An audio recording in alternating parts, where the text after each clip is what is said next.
Pemirsa, tahukah Anda Indonesia memiliki 6 istana presiden yang tersebar di Pulau Jawa dan Bali? Antara lain Istana Merdeka di Jakarta, Istana Bogor, Istana Cipanas, dan Istana Tampak Siring di Bali. Istana kepresidenan itu digunakan sebagai tempat resmi kediaman presiden, juga sebagai tempat presiden menggerakkan roda pemerintahan, atau menjadi tempat beristirahat tamu-tamu negara.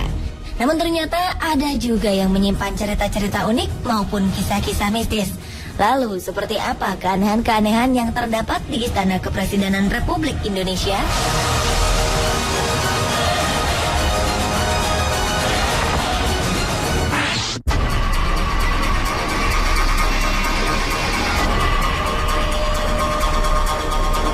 Demi penghematan uang negara, dahulu Presiden Gus Dur memutuskan tinggal di Istana Merdeka. Meski demikian, bukan berarti keluarga Gus Dur betah. Mereka mengaku banyak diganggu makhluk halus di istana peninggalan zaman kolonial itu. Putri Gus Dur, Yeni Wahid, pernah mengaku di akun Twitternya bahwa istana yang ia tinggali sangat tidak nyaman dan seram suasananya. Bahkan sang adik Inayah Wahid sering diganggu oleh makhluk halus. Kejadian menyeramkan ternyata tidak hanya dialami keluarga Gus Dur. Sejumlah pegawai istana juga kerap mengalaminya. Bahkan saking takutnya, untuk membersihkan lantai 4 dan 5 di Wisma Negara saja tidak ada yang berani. Karena takut dengan penunggu di sana yang tidak kasat mata. Menurut ajudan Gus Dur saat itu, yaitu Munib Huda Muhammad, Presiden Indonesia kelima itu tidak menggunakan cara-cara mistis untuk mengusir keangkeran istana, melainkan dengan cara yang logis. Gus Dur membuka Istana Merdeka bagi masyarakat, sehingga di era Gus Dur, Istana Merdeka ramai dan tidak angker lagi.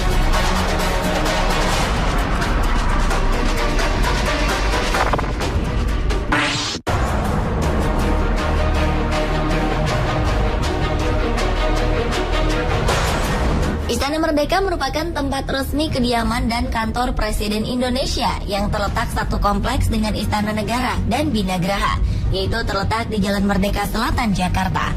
Istana dengan luas sekitar 2.400 meter persegi ini dibangun pada masa pemerintahan Gubernur Jenderal J.W. Van Lansberg pada 1873. Tercatat setelah Presiden pertama Indonesia, Soekarno, barulah Presiden keempat Abdurrahman Wahid alias Gus Dur yang memilih tinggal di istana. Kini Istana Merdeka ditinggali oleh Presiden ke-7 Indonesia, Joko Widodo, atau yang akrab disapa Jokowi. Yang menarik, ternyata Jokowi dan Ibu Negara Iriana Widodo bukan hanya tinggal, tetapi tidur di bekas ranjang Presiden Soekarno. Diketahui selama ini tak ada presiden yang berani tidur di ranjang kamar sang proklamator itu. Bahkan putri dari Bung Karno, Megawati Soekarno Putri sekalipun. Menurut Ahok, Gubernur DKI Jakarta, Presiden Jokowi termasuk salah satu presiden yang berani menempati kamar Bung Karno. Meski banyak informasi tentang bangunan tersebut yang penuh dengan cerita mistis, Jokowi mengaku tidak merasa terganggu oleh cerita-cerita itu. Ia malah merasa nyaman, sebab ia juga pernah tinggal di gedung tua saat ia menjabat sebagai wali kota Solo.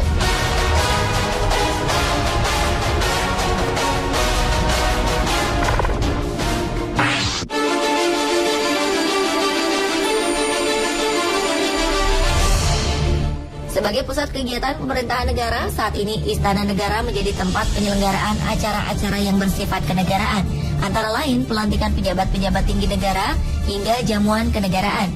Namun ternyata ada sebuah kisah di balik salah satu acara pelantikan resmi di Istana Negara tersebut, tepatnya saat pengangkatan Albert Hasibuan sebagai anggota Dewan Pertimbangan Presiden untuk bidang hak asasi manusia pada awal tahun 2012 lalu oleh Presiden Indonesia ke-6 Susilo Bambang Yudhoyono. Usai pelantikan, meja marmer yang dipakai sebagai tempat penandatanganan tiba-tiba pecah dan hancur berkeping-keping seperti habis dipukul dengan benda keras. Peristiwa itu terjadi ketika pasukan pengamanan presiden atau Pas Pampres hendak memindahkan meja marmer setebal 2 cm tersebut. Walau sempat terkejut, acara pelantikan tak terganggu sama sekali. Diketahui alas marmer tersebut terlepas dari meja besi kerangkanya.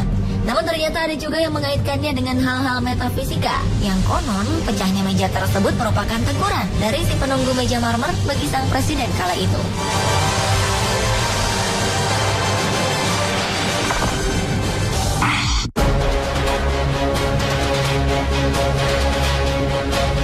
Pemirsa, Rabu 22 Oktober 2014, Presiden Joko Widodo menggelar jumpa pers perdana sejak dilantik pada 20 Oktober lalu di halaman Istana Kepresidenan. Ada yang menarik dalam jumpa pers tersebut. Lokasi yang dipilih sebagai tempat jumpa pers juga tak biasa. yakni di bawah pohon Ki Hujan, nama sebuah pohon jenis trem besi besar yang ditanam di belakang Istana Merdeka. Pohon Ki Hujan ini seperti menjadi saksi bisu atas segala yang terjadi di kompleks kepresidenan itu. Di antaranya saat SBY pernah menerima penyerang kesebelasan nasional Prancis, Zinedine Zidane. Menariknya, Ki Hujan ini ternyata sudah berusia 144 tahun sejak ditanam pada 1870, yang artinya 3 tahun sebelum Istana Merdeka dibangun oleh arsitek Drossares. Meski ditopang oleh sejumlah tiang, pohon ini masih terlihat gagah. Yang menariknya lagi, pohon ini sempat diterjang angin puting beliung yang terjadi di kawasan istana pada 5 Januari 2012 silam. Banyak pohon bertumbangan, namun anehnya Ki Hujan tetap kokoh berdiri. Hanya dedaunannya saja yang rontok dan ranting-ranting kecil yang berjatuhan.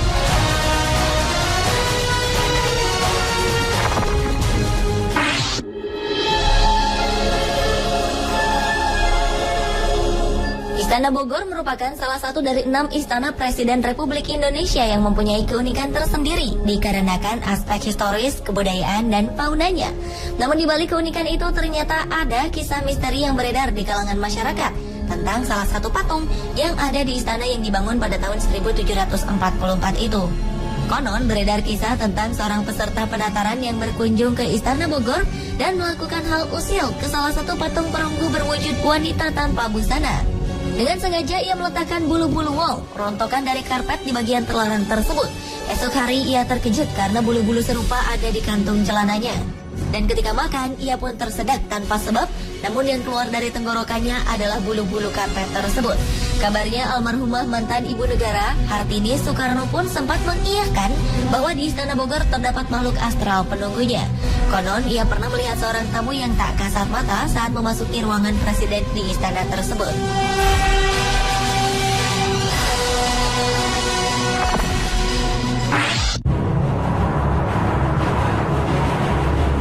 Istana Kepresidenan yang berada di Bali, yakni Istana Tampak Siring, adalah satu-satunya istana kepresidenan Republik Indonesia yang dibangun setelah Indonesia merdeka. Karena kelima istana lainnya, yakni Istana Negara, Istana Merdeka, Istana Bogor, Istana Cipanas, serta Istana Gedung Agung Yogyakarta dibangun semasa zaman kolonialisme Belanda. Istana Tampak Siring biasanya digunakan oleh presiden untuk beristirahat, melakukan rapat kerja, serta melakukan perundingan luar negeri.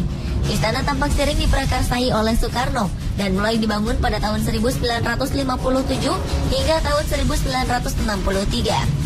Di istana tersebut terdapat sebuah kamar yang dulu sempat dihuni Soekarno. Konon menurut warga setempat, kamar tersebut hingga kini tidak dihuni dan sengaja dikosongkan karena ada kekuatan mistis yang meliputi ruangan tersebut.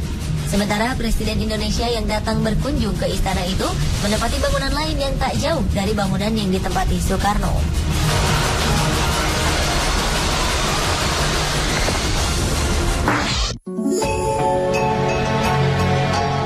Istana Gedung Agung merupakan salah satu dari 6 istana kepresidenan Republik Indonesia. Istana ini terletak di pusat kota Yogyakarta, tepatnya di ujung Jalan Malioboro.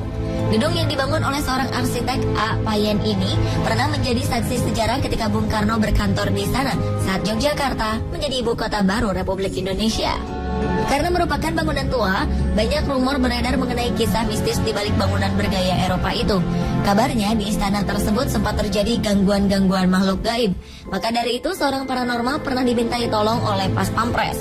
Menurutnya, hal yang dianggap mengganggu tersebut berasal dari kekuatan kitab Stambul yang sering berpindah-pindah secara misterius di sekitar istana. Kabarnya di Istana Gedung Agung yang bernama Loji Kebon itu kerap terdengar suara prajurit baris berbaris, walau tak ada yang sedang melakukan baris berbaris.